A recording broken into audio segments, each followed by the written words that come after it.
I wanted you to see this image first, to make you aware that you've been pairing food with something that you drank since you were a kid.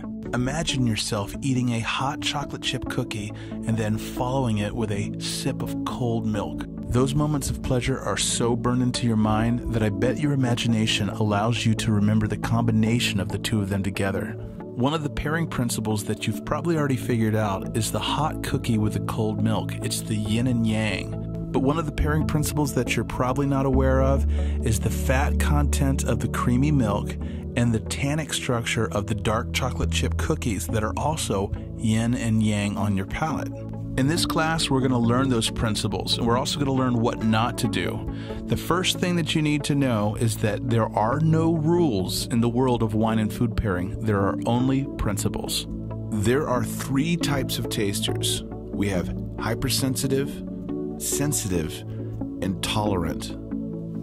Now, a lot of this categorizing of a taster has to do with genetics. For instance, a hypersensitive taster is a person that has more taste buds in their mouth than the average person. The science world calls this type of person a super taster. And this type of taster will find the acids and tannins in wine totally offensive to the palate. As a matter of fact, you could sit this person down with a $40 Kobe steak from Japan, a $100 bottle of Cabernet Sauvignon from Napa, and they're still not gonna like the wine, even though the pairing would be brilliant. It is the fact that they have more taste buds, so the tannins will be assaulting.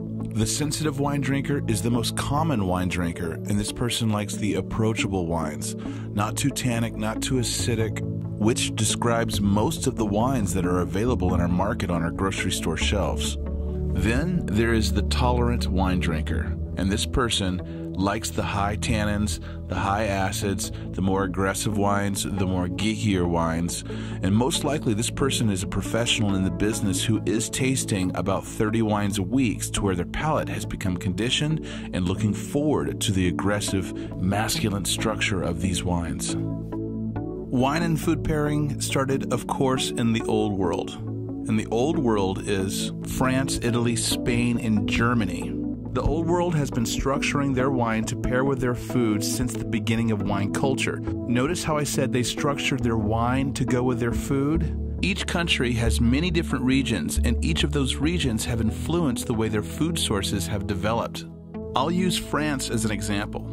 The entire west coast of France is on the ocean, and that's the Atlantic Ocean. Now think about the temperature of the Atlantic Ocean compared to the temperature of the Mediterranean Sea, which borders the bottom east part of France. Different water temperatures mean different types of fish inhabits those oceans and seas. Cold water fish can have more fat content, while warm water fish can be more lean. Spain borders France to the south. While both countries' cuisines are traditionally different, I assure you that right there on the border, there's a fusion of the two considering they're sharing the same agricultural resources. We can assume the same about the areas of France that border Italy and Germany. The Old World has spent the past 2,000 years figuring out which varietals grow best in which areas. Having said that, winemakers have taken those styles of food in high regard and consideration when structuring their wine. In regards to the Old World of winemaking, I've used this example many times to help people understand how important food is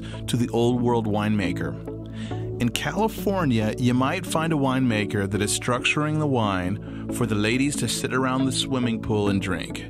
In France, you will not have a winemaker structuring wine for the ladies to sit around the swimming pool and drink.